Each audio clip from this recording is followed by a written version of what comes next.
are live. Welcome everybody to episode 4 of Beyond the Throne. I'm your host, Hunter Chambliss. I'm joined by my co-host, the Z-Man, Zaddeus Smith. How's it going, man? It's going good, sir. It's going well. How you doing, good people out there? Yeah, I'm doing fantastic, Z. We have a doozy of an episode tonight. Season 1, episode 4 of House of the Dragon, known as King of the Narrow Sea. Mm-hmm. Now, fair warning, this may be have language that some people may find offensive, but if you watch the episode, you know why. Yeah. We're not saying Z, anything that wasn't in the episode, so yeah. It is not fair. geared toward anybody. Z, give us your non-spoiler thoughts of the episode. I like this episode a lot, and not spoilery. I don't know where I will rank it in terms of the 4 episodes, and maybe I just need to stop with that. But I like the episode a lot, and it was a lot more strategic maneuvering and a lot of manipulation in this episode. A lot, and we'll speak on that lately. And actually liked how one character actually kind of showed off their strength a little bit to me in this episode. That had been looking very weak beforehand, but now I have a modicum of respect for this person now again. But again, we'll talk about that when we get there. How'd you feel about it? So, for me, this was a middle of the road episode for me. I liked it. I loved some moments in it, but I can't put it as one of my favorite episodes. I think I'd probably still put last episode, episode 3, and then episode 1. Then probably this one, for being honest. But all these episodes, all 4 episodes have been great so far. There hasn't been a bad bunch, in my opinion. A lot of interesting developments when it comes to certain characters and certain situations that they put themselves in, which we'll get to. I really enjoyed this episode. So, guys, that is our non-spoiler thoughts. But let's get into our spoiler talk. Z, where do you want to start with this episode? We can pretty much kind of just start at the beginning because I love how it began because I say that because I feel like this is kind of why I wanted from last week's episode because I do feel like it was, even though there was a time jump that was kind of explained in this episode, it felt very much like a follow up to last week's episode. Like last week, Viserys had told Rhaenyra, "It's gonna be go out there. It's gonna be your choice. You get to choose who you want to be your king, to be your husband." And now we were on the bachelorette tour for Rhaenyra across Westeros, and I think the place that she was at was at Storm's End because I think Storm's End, yes.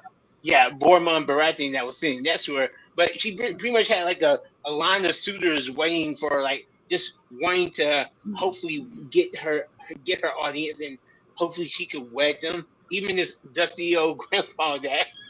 Dude, it starts off with this old ass grandpa, and then the next one in line is a little kid, and I died laughing. Yeah, but you know what? I thought it was funny, but I had respect for Homeboy. Like the way he tried. He tried, and he got shut down by the a-hole that was in the corner. I think House Craven's member. But yeah. he was trying to spit game, and I think he was from the Blackwood family, and you could tell that he was nervous talking to this. I mean, a princess, and definitely this beautiful princess in his eyes, probably. And I'm not sure how old he was, but it was probably a good maybe 12 to like 17 or 18. So there's probably a good 6-year age gap between this kid and Rhaenyra. Yeah. Again, I will never get used to like how normal it was for people to marry at such a young age. Yeah, I feel you. Like this kid is like 9 or 10. I would have went with 9 or 10, but the way he handled his sword, I'm like, okay, he may be a preteen. I think that's why he's maybe 12 years old. At least I hope he's really at least 12. Because it's like you expected the other guy to just kick the shit out of this kid. But no, the kid just kills him. Mm-hmm. And that I found very interesting. It was kind of a parallel to Rhaenyra's decision in episode 2, wherever she had to choose the King's Guard whenever she first chose Sir Chris Nicole, because while she was being presented with all these other knights that had been catching poachers and more experienced out there, like with Westeros, it was Kristen that actually had more actual battle experience. And yes, he was on the younger side, but he was the badass, true badass of the group, and not these other guys. And I kind of felt that same way about this little kid. Like, maybe Rhaenyra needs to go back and talk to homeboy. So let's just cut the Band-Aid right off rip the Band-Aid right off. This episode was full of sex. Well, yeah, so much sex. Yeah, I will say though, I think it did serve the greater story in regards to the growth of Rhaenyra, especially it showed it served the story because it showed the growth of Rhaenyra at one point, and it also kind of showed the I'm just gonna say the mispleasure of Alicent, because it was a very interesting parallel between the two of them in this episode. Yeah. I mean, yeah. Oh, go ahead, Z. Sorry. Yeah. One thing I think I liked a lot, and just not in regards to that point in the episode. It's pretty much Rhaenyra had her eyes open to like basically the kingdom that she was going to come to rule one day. Of course, that's if she becomes heir. If she completely sticks to become the heir for Viserys, which I'm still a little iffy about. But she's actually, I think this is the first time she's actually been among the streets in King's Landing outside the Red Keep. So I mean, she went down this journey with her uncle. Her uncle opened her eyes to everything that was actually going on in the streets, and I almost had to open up something else, but we'll get to that.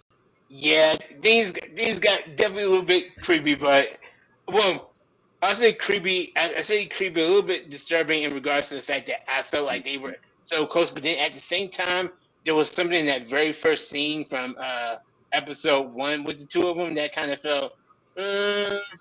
But in the end, Yeah. I think it does overall serve Rhaenyra's story a little bit better, even though it kind of showed a different side of Rhaenyra, also how she acted later on throughout the episode. But I mean, I'm pretty sure you were cool to see your boy Damon come back like pretty much at the beginning of the episode. Dude, Damon is one of my favorite characters in this season, or in the series, and the way he makes his entrance, and he throws the axe on the ground and says, "Add this to the throne." Fucking, that was a baller ass line. He just, there you go. Like, treated like a hero until the Red Keep incident, which we'll talk about in a minute. But according to the timeline, 4 years have passed since the death of Balon Targaryen. Alicent Hightower has given birth to a son and now nurses another child, so she has 2 children. Yeah, that's what I think too. Yeah. Give me one second. I found it interesting that we didn't see Aegon at all in this episode. Like, where's he at? Like, because we saw the new little baby. 4? Yeah, because if I'm not mistaken, Damon had mentioned that this has been 4 years since he's seen Rhaenyra, and we know from last episode it was like 3 years had passed since that incident at Dragonstone. So yeah, I think this is just an extra year after. So this is the new baby, the baby that Alicent was pregnant with last episode. But Aegon was nowhere to be seen in this episode. And, I mean, I'm sure he's fine, but he was just literally lurking in the background somewhere. Or maybe they're keeping him somewhere so like all of Viserys' heirs won't be in the same basket. Pretty much, maybe he's in like witness protection somewhere. Witness protection, Westeros style. So to me, a great thing that this episode did was it seems to kind of mend the relationship between Rhaenyra and Alicent. Yeah, agree. especially at the opening scene where her father's pissed that she ended the tour early and came home, and Allison sees Rhaenyra sitting on the bench, Hmm. and they kind of have that conversation, and you kind of see them kind of holding hands for a little while, just kind of saying that their relationship is not mended completely, but it's slowly getting there. Exactly. Yeah, it's definitely better than it was last episode. And like you said, Oh yeah. this year must have done uh, a lot of good. And I think it's because I think it's kind of like, well, again, like you said, it's not 100% the way it was. Is getting better, and I think that's because Allison has kind of the rose-colored glasses that she had like previously have kind of fallen off because she said something in this moment like I wish people would still know me as Lady Allison. Like I wish people knew me as Allison, but now people pretty much know me just only as the Queen. They just call me the Queen. You could tell she's not very happy, and Well, this is uh, someone who was just like thrust upon power without exactly. her consent, pretty much. Yeah, pretty much. Like her father used her to put her in this position, and well, I think in the beginning, well, of course, she was actually a true friend to I think trying went to be a true friend to Viserys, but it was also a line when Rhaenyra had mentioned like I want to be somebody's I don't want to be somebody's pretty much a baby maker. All my job is to do is push it to lay on my back or Yeah, push her hairs or produce something. children. Yeah, Yeah, and then you can see when she said that she looked at Allison, and Allison just looked, yeah, that's what I'm here for. And then I think it was really cool how Renee was like, she apologized pretty much like, listen, this is I didn't mean to say about you. I wasn't really throwing shade at you. I was just saying that that's not me. That's like my girl already said, but that's a whole different thing. That's not Rhaenyra, and I think yeah, this was a good again. The good shows the good parallel between the life that Allison is living and then the life that Rhaenyra is wants to live. yeah. So, ooh, excuse me. Let's get to we circled around it enough. See, we got to get into the Red Keep Well, scene. yeah. Well. You mean down whenever they went down to whenever interesting enough, Damon knew about this secret corridor behind Rhaenyra's bedroom.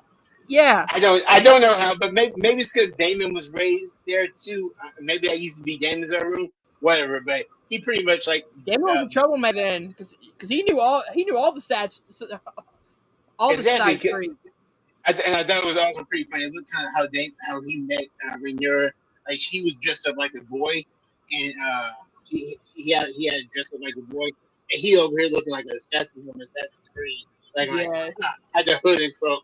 But yeah, the whole again at first I was hoping it was gonna be a completely innocent that he was just showing her down like outside the walls of the Red Keep. yeah, I like the whole thing that they went to go see a show, pretty much like a play, kind of like how we saw in I can't I think it was season 5 of Game of Thrones. I can't remember, but the same type yeah. of show that Arya was watching, like that the people of Essos was talking about the kingdom and the war of Westeros. Yep. These people here in the Red Key in King's Landing were talking about uh, we're telling a story, a play about King Viserys and his possible heirs. It's either going to be Rhaenyra, the brother, or the babe of 3. As a matter of fact, Paper he's 3 three. years old, so perfect timeline. So it's definitely been a year since Aegon's only 3. I think that was his Yep. only mention too. But yeah, I thought this was kind of cool. This was cool because it kind of brought me back to how uh, Arya's journey was back in Game of Thrones too. But it definitely took a switch there because after that, I forgot what necessarily she said. There was a moment where Damon was looking at her. It's like he wanted to see a reaction. He wanted to see her reaction to this play, and kind of to Rhaenyra's credit, she didn't really have too much of a reaction. But she's just like, it doesn't matter what they say. I'm gonna be the queen no matter what. It doesn't matter Yeah. if they like it or not. And Damon quickly was like, "Whoa, these are the people that you want that are gonna serve you. So it matters pretty much to them. If you want them to like you, I mean, it's gonna have to matter." And again, not to recap all the other trouble, even though I thought it was funny how she stole like some food from like one of the vendors and stuff. Remind me Kind so much of Aladdin. Thank you. I was thinking the same thing. It reminded me of how Jasmine like took an apple and stuff, and even though Jasmine didn't run, but I just thought that was all funny. And, I mean, Rhaenyra looked a little bit like a lion with the hat on, but yeah. Now we can talk about the whole Bronto scene because it's pretty Yeah. much after that. It's pretty much after that where things took where that road where I was hoping things would get to. Could be like, okay, yeah, we're here. This scene kind of surprised me because I never saw the sexual tension between them two. Really. So when David started moving closer, I was like, all right, what are you doing? What's going on here? You're not a Lannister. What are you doing? Well, interesting enough, it's not even the Lannisters are that this is really accustomed to. Only the ones that we know.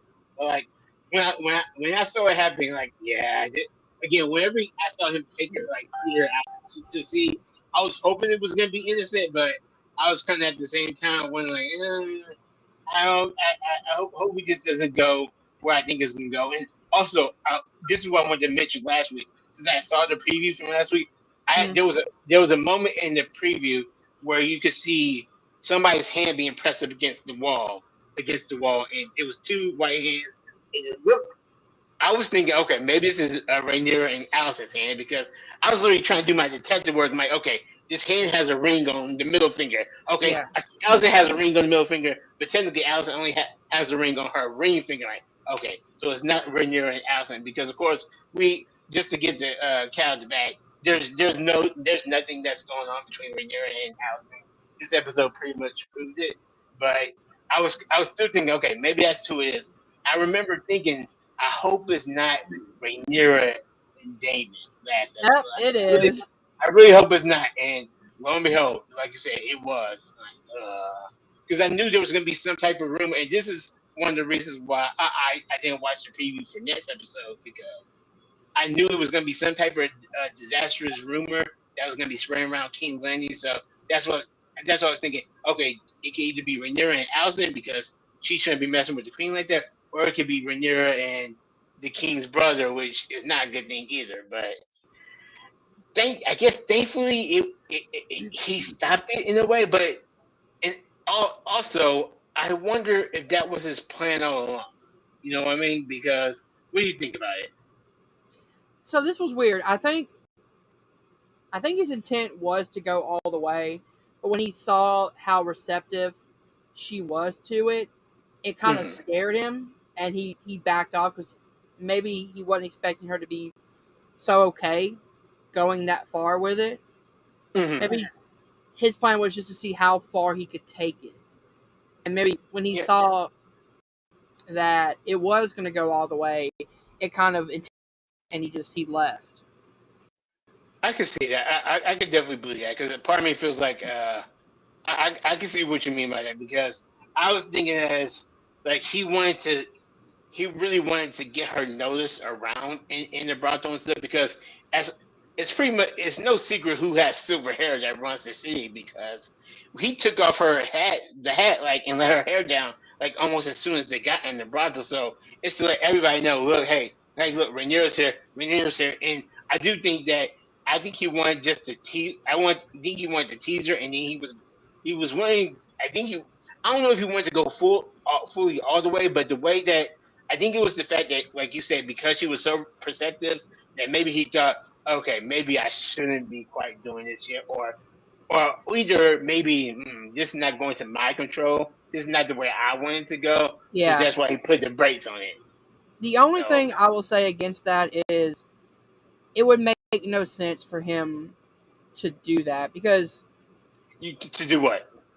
to lure her in to kind of hurt her reputation because if you look at it from everyone's plan, as Allison said, do you really trust a word your brother says? He is known for telling fibs, and also with Rhaenyra being as liked as she is, not causing trouble, she could easily put the blame on Daemon and have him outcast and Well, potentially even killed.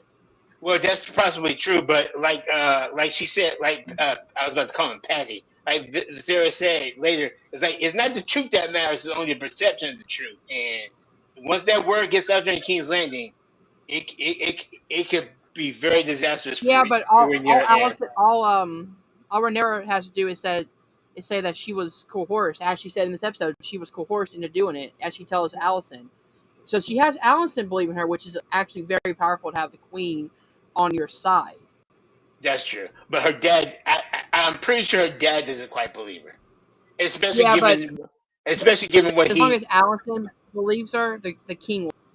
But I have no problem with what's going on in his house. It's the people of King's Landing. If that word gets out, that will be disastrous. Again, I didn't see the previous vignettes from this I haven't episode or either. anything, so hopefully they were able to contain it by pretty much cutting off the hand in this episode. Double entendre right there, Oh yeah. hopefully this put a stop to it. But maybe we'll see next week or maybe not.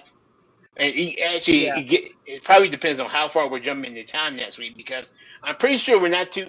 This is episode 4, so next week will be episode 5. I'm pretty sure that the older adults of our characters are probably going to have some presence in season 1 somehow. Yeah.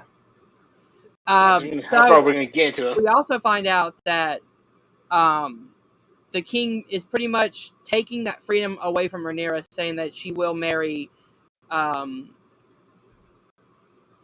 what's his name? Laner. Yeah, Later Yeah. Valeria. Mm-hmm. And it was. Go ahead. Oh, and then we have the sex scene between Rhaenyra and Christian Cole. Oh yeah. Which I thought was very. We had kind of theorized about it last week's episode as well, given the chemistry between them. Whenever she ran away and he went after her, and this is why I think it was the brothel scene was kind of a good thing for Rainier, is because the one positive thing about it is that it kind of showed her that sex isn't just about producing heirs. It can be for It's not pleasure as well. exactly. It could be for pleasure, and I think once she knew that, she realized, okay, this is the guy who I have my eyes on, and this is where I would derive great pleasure from. So I'm pretty sure he was into it. He was just more apprehensive about because he took an oath whenever he became one of the Kingsguard. He was supposed to be like chased for the rest of his life, I think. But nope. Now you're here sleeping with the king's daughter. So But the princess. yikes. Yeah, exactly. Like, I couldn't remember the word princess for nothing. But and I mean, I was happy for Rhaenyra because I think. I think it was a good thing for her to again know that it's not just again for bearing babes or in childbirth like she had thought earlier in the episode, but hopefully this doesn't continue to go on because like you said, her father pretty much gave her the mandate that you're going to wed Laenor Velaryon, and apparently in this world, you're supposed to. You have to be chaste. You have to be a maiden in order to be married off to one of the Lord's son, and because of the rumor that it was a rumor that Otto had said about the fact that Corlys was trying to marry his daughter off to like one of the Sea Lords or Bravos. Yep. This is kind of the counter move that if we marry you off to Corlys' son, that'll strengthen the bond between House Targaryen and House Velaryon again. Which I mean, it's something that needs to be done. This is the smart move that Viserys should have made in episode 2. This is the smart move that he should have made in episode 2. When even though it would have been a little girl, he would have been merging the two strongest houses in Westeros. So. Yeah, but I will say this: like, the king has my favorite lines of the episode when he's telling her that he's gonna wed her off to the Valerian boy, and she goes, "Are you gonna use me as your political headache?" He goes, "You are my political headache." I thought that was hilarious too. Yeah, I'm not gonna marry you off to cure my pillow headache. You are the headache. Period. No ifs, ands, or buts about it. Like, and I like how she was pretty much okay. I'll do that. But I got one caveat for you too. Like, you need to get rid of the vulture that's sitting at your throne, Yes. just picking at you. And he's over like, Otto is such a loyal person. He's such a loyal guy. And then, unfortunately, we didn't get to see the scene, the conversation between the two of them. But I'm pretty sure it took Rhaenyra to kind of break things down for him a little bit to show him how he's Or the king did his own research and been. found out a lot of the stuff because he knew a lot of stuff that I don't think Rhaenyra knew about Oh yeah, Otto and the previous that's king. true. Exactly, and I think it was a lot because I think maybe once Rhaenyra mentioned about Otto being a vulture to him, it kind of brought back old memories again. Mm-hmm. Like his brother was his father, His and how his father. father was the hand to Jaehaerys, and then mysteriously died, and then Otto became the hand. So even though he didn't kill Otto and there's no proof of that, yeah, this was a pretty good. This, this is a pretty good way to for Viserys to actually uh, take out Otto. Not and again, not kill Otto, but just to take him out and just what do you Yeah, so call demote him as hand? I guess. so he's no longer the hand of the king. Yeah, I guess it's the demotion pretty much. So I just wonder Yeah. what's gonna happen to him now. Does he stay somewhere in King's Landing, or is he supposed to go back to Old Town? Do you think that Otto is going to be the one who kills Viserys? I actually don't think so. I don't know why, but I think something's gonna happen between him and Allison, and Allison's gonna be the one that kills him. And Ooh. here's my somewhat reason why. I'm not sure what's gonna happen, but there was that again, kind of backing up in the episode. There was a scene that was kind of paralleling the brothel scene to when Allison was pretty much summoned to Viserys' Yeah. room to. That was a hard scene to watch. It was because like she looked so miserable, looked so Dude, sad. the dynamic of one is doing it for pleasure in Mhm. Rhaenyra as she's watching everyone having fun, and then just the dread of like being summoned just to produce as they brought up at the beginning of the episode. Exactly, and like Allison was just like, just like even when the maiden came to like the king request your present, she's like, It's so late. is late. It's like she wanted so much not to go, but then we saw the shot, which according also we saw that Viserys has a lot more scabs on his back and stuff in the Iron Yeah. Throne, so he's getting a whole lot worse. But she was just so like she was so miserable in that scene with Viserys on top of her, and again, it just showed the dichotomy of the queen, and then everything happening kind of within the streets of King's Landing. How everybody's having so much pleasure having sex, and she's being so miserable, and Viserys just seemed to be doing it. So Yeah. that kind of sucked about that was a hard scene to see, but but to kind of support, not kind of elaborate on my theory, like I think somebody in Allison is going to snap that she's gonna end up killing Viserys somehow. Okay, I don't think they're gonna find a way to poison him or anything, but I think it's gonna be something that just goes off on her that makes her kill Viserys back. I won't say it's by accident, but it's gonna be a moment of insanity, pretty much. And maybe her father will help her cover it up. Maybe just completely tinfoil hat. I don't know. I have a theory that like maybe Otto was behind the poisoning of the king to begin with. What do you Because mean? remember, Oh yeah, good point. Yeah. because like he even said he was like, when my father died, it was nothing but a win for you. And he said that Mhm. I didn't see it like that. But you know that I'm not saying he had anything to do with killing Viserys' father, but I'm saying like Mhm. maybe that death rose him one step further to being king, and he saw Viserys as a way, once he got rid of him, to take the throne. And best way to do that is having the throne kill the king. It's a Yeah. poison that can literally affect every part of your body. That's true, and I think that I thought the same thing in regards to episode like back in episode one, like with the throne nicking him because everything was going Otto's way. He had got Damon removed from court. Damon was being shipped back to Dragonstone, and he had got the girl to be named heir. He got Rhaenyra to be named heir that he thought he could control. However, in episode two is when he realized, oh shit, I Oh, I got no, can't control her. So exactly, Aragon. I So had no power Aegon over was the her. king. Exactly. So Aegon, he was trying so hard to get Aegon to be named king in episode three. So and then it took episode four to realize, okay, his whole plan for episode one has literally that crashed and burned. So I will say this: we kind of promoted him to I promoted him to Littlefinger status a little bit too quick because Littlefinger would have got the shit done, but Fair. Otto has failed at that so far. But what do you think is in regards to the little? Again, I couldn't help but call it the little birds because the little kid that saw Rhaenyra leaving the brothel, uh, Yeah. and pretty much reported to Otto. Like, I don't think he was working for Otto. I think, interesting enough, he was working for Damon's old girl. But like, how powerful is she now? Do you think that?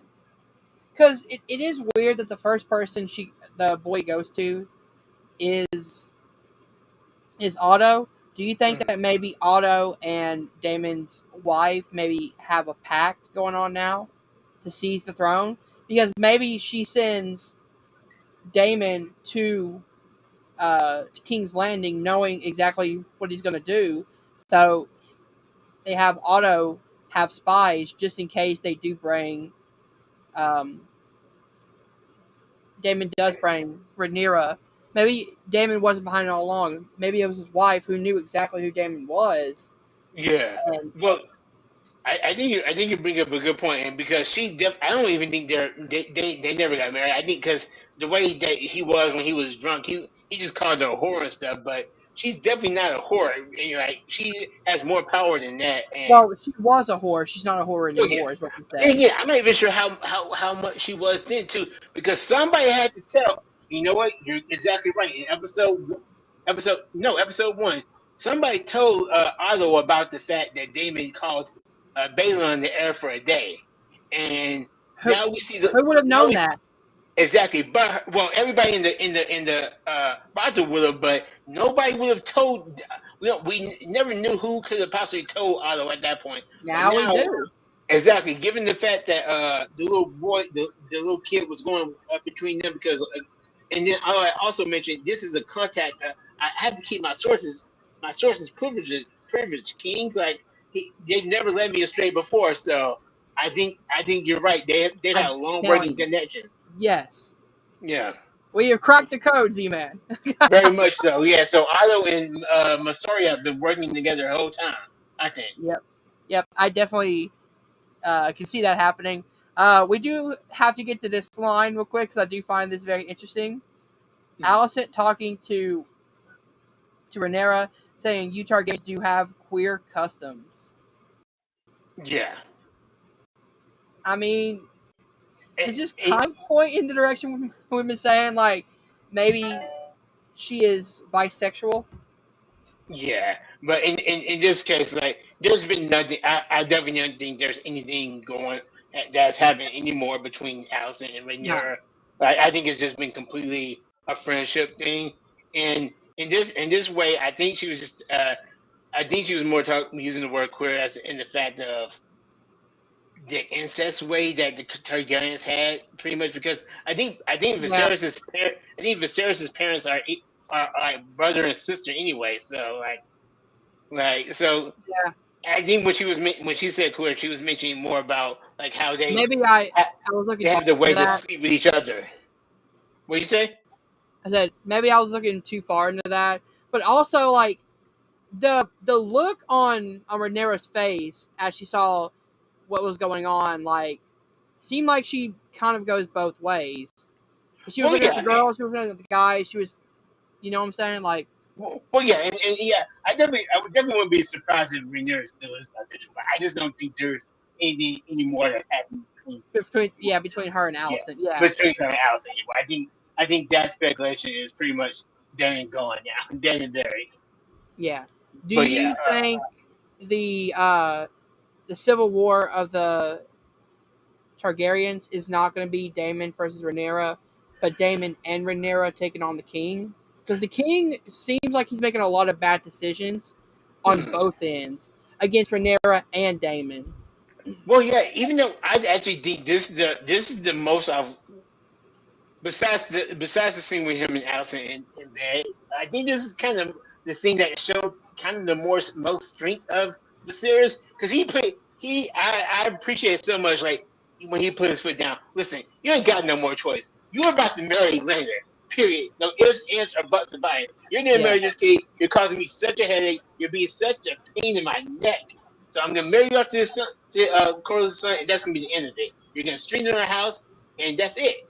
And again, yes, while it took Rhaenyra, I think, to open his eyes a little bit more to like the deceit of Otto. I do agree. I still think Viserys was more strong in this episode than we see him in any of these past three episodes. The past three Yeah. episodes.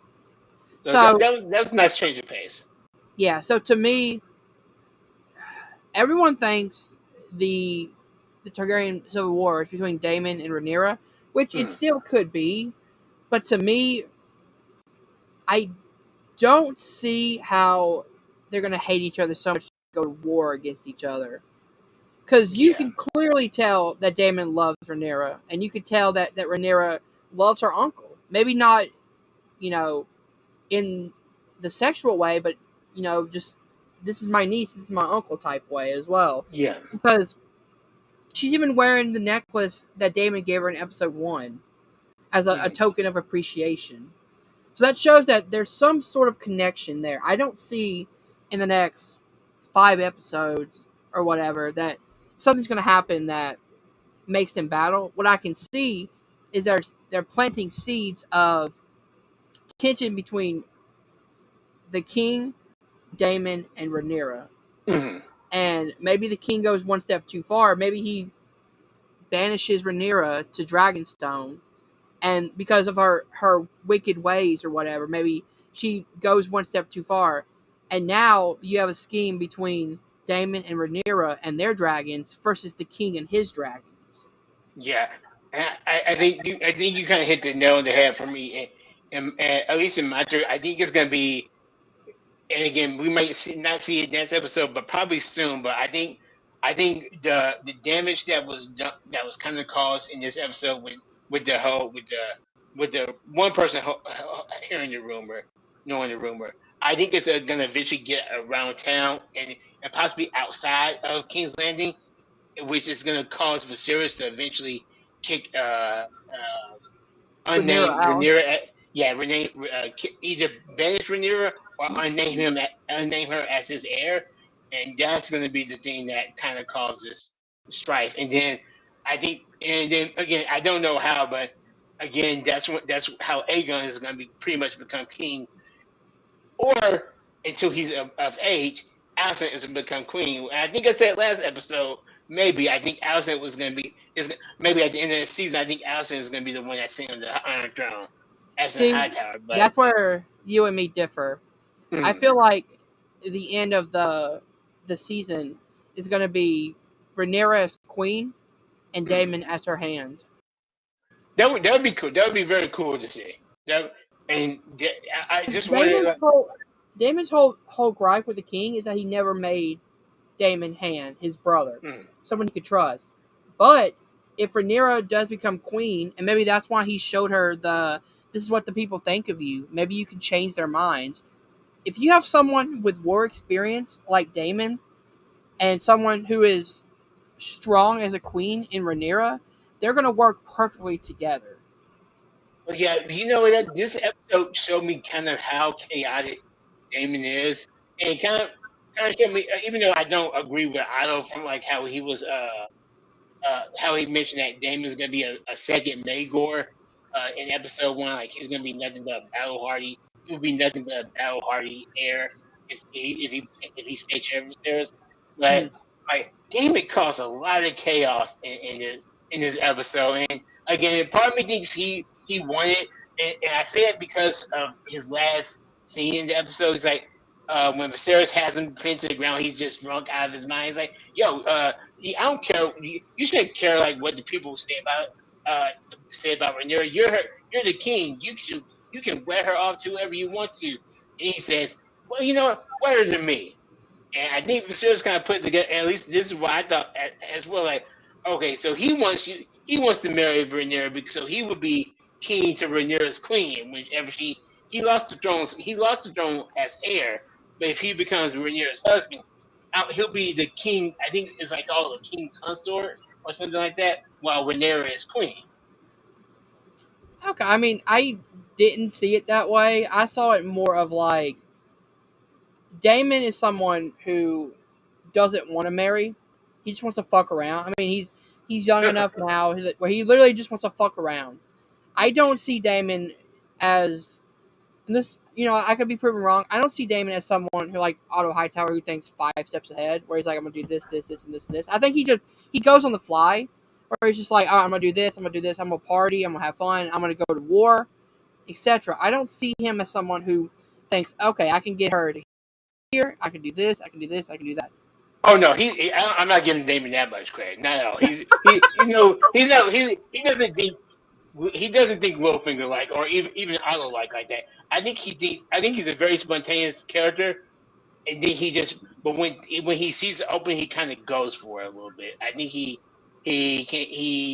once he realized that, okay, this if you have such a he's an opportunist. That's the word I'm looking for.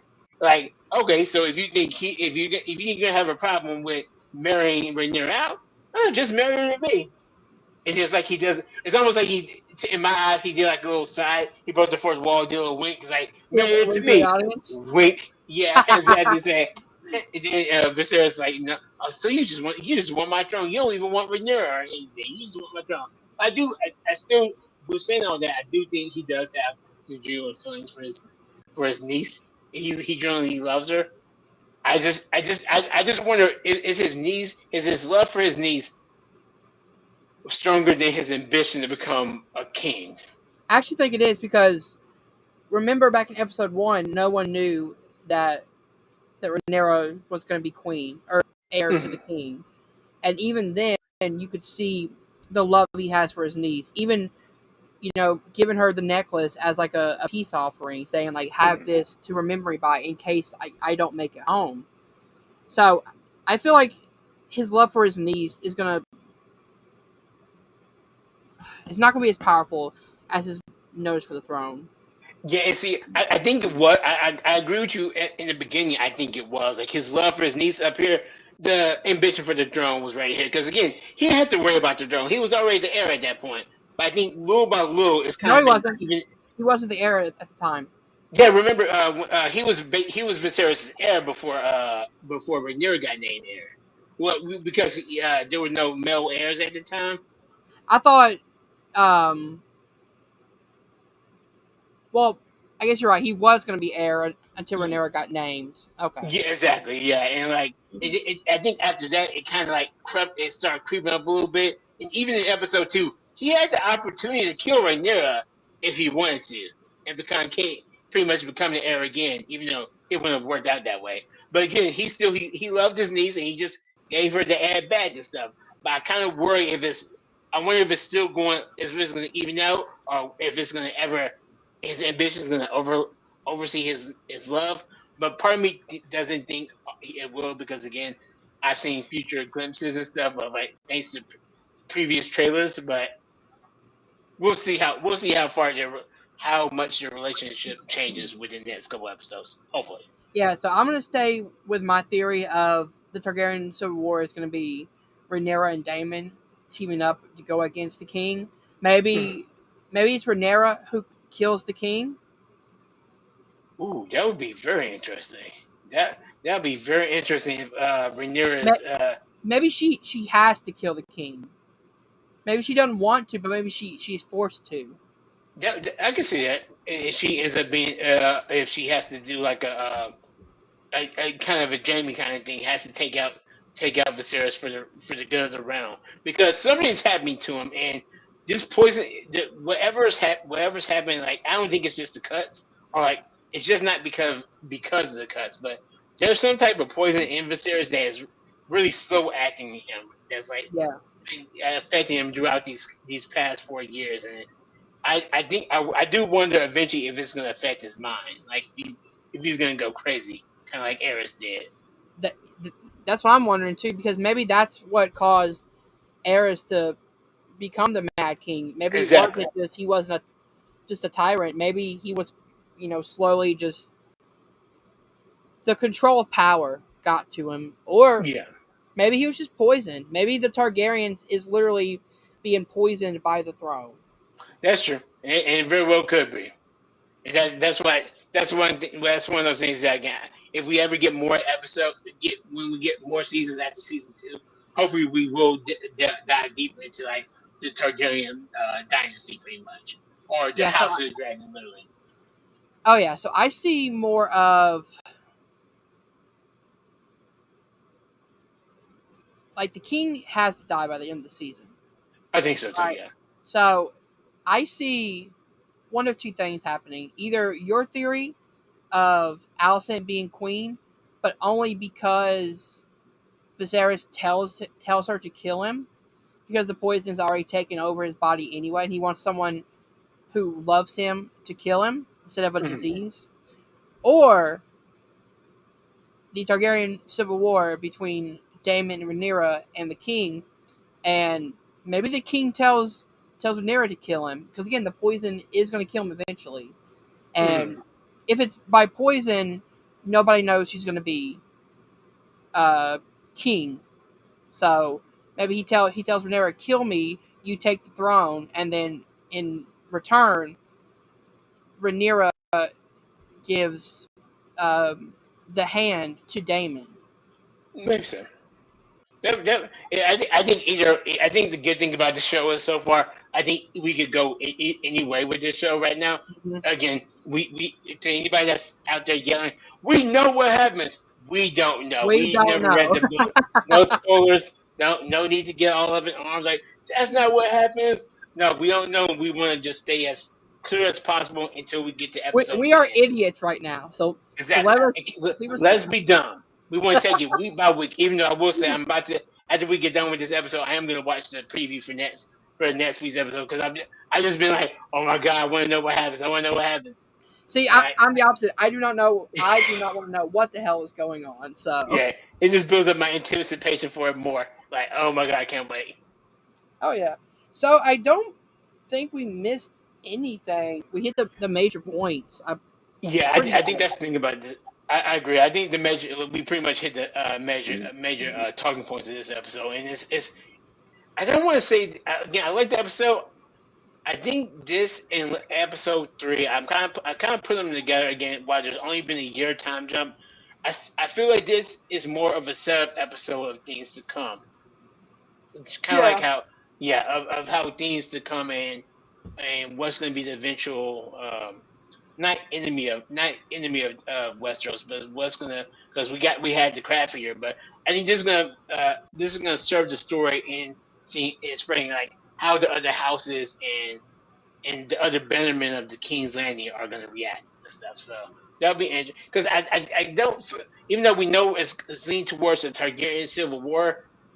Like right now, like who will be fighting who? Like we know it's going to be like that's the big question: who's going to be fighting who, and who is everybody going to have on each other's side? Because if Laenor does marry Rhaenyra, I'm pretty sure that's going to make the Valerians on Rhaenyra's side. Rhaenyra's side.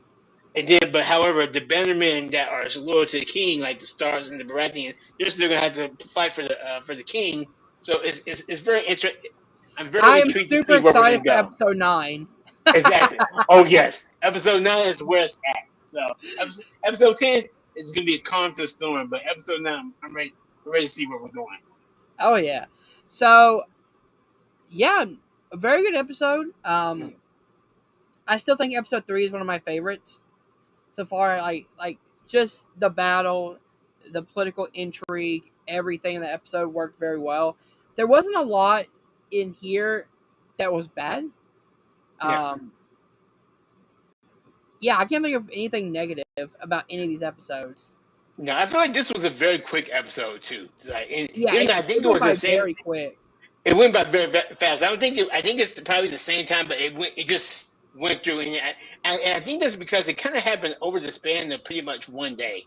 I think Yeah, like we start off in the morning the day before of when you're at the being the Bachelorette of Westeros, and yeah, then we end the next we start maybe not the next day, but the day after with Otto being kicked out of his hands. So maybe yeah, a day and a half, pretty much 2 days max. I yeah. think. So I've noticed something about these episodes. Now, I love Game of Thrones. You all know this. There are in the middle of the seasons, like season 5, 6. There are episodes that to me drag so much, but in this show, I can watch an episode and an hour flies by, and I do not know where that hour. You know what I mean? Like it's very quick paced show. It like moves. I agree, and I think that's because we have no brand to deal with. You know, and I mean Fair. that personally, like, because my guy, some of the besides the door episode, which we all know were the door, some of the brand stuff was some of the most boring stuff to me in Game of Thrones. Like, Yep. okay, so we're back at brand, yay. Again, And then, I I still think he's the best option for King, but man, they what? gave him nothing to do. Ultimate villain, the whole story. But yeah, Brandon broken. You still going, His, still going that I'm three, huh? still I'm still going with that theory, and I think it just kind of like going keep on pivoting. I'm wondering if that Jon Snow show is ever going to happen. Like, I'm not sure if it's in development or pre-production or what, but I would love to see if Brand is going to be is going to be revealed to be the villain of the Jon Snow sequel. Tinfoil hats, ladies and gentlemen. I'm pretty much making an ass of that. Like, I doubt that, but that's gonna be hilarious. That would be hilarious though to me. All right, I think that's where we're gonna cut it. Kind of a shorter episode tonight, but Mhm. that's fine. We pretty much hit our major points. Z-Man, where can people find you online? Good people, y'all can find me all over the internets on Facebook, Twitter, or Instagram at Zaddeus Smith. That's ZA2Ds EUS on Facebook, Twitter, or Instagram. Be more specific on Twitter, you can find me at _ZADD. I talk about a bunch of stuff. Game of Thrones, Vampire Diaries, the Arrowverse, which is slowly dying. General Hospital, even. But also, I'm on Facebook here on Facebook. You can find me multiplayers with the MTC doing trivia all around. Uh, Even doing some other trivia with some other networks on here. So I'm around. Y'all can find me. All right, guys. If you did enjoy this episode, hit the like button, subscribe to Nerd Entertainment Network down below. Thank you guys for watching. We'll see you guys soon. And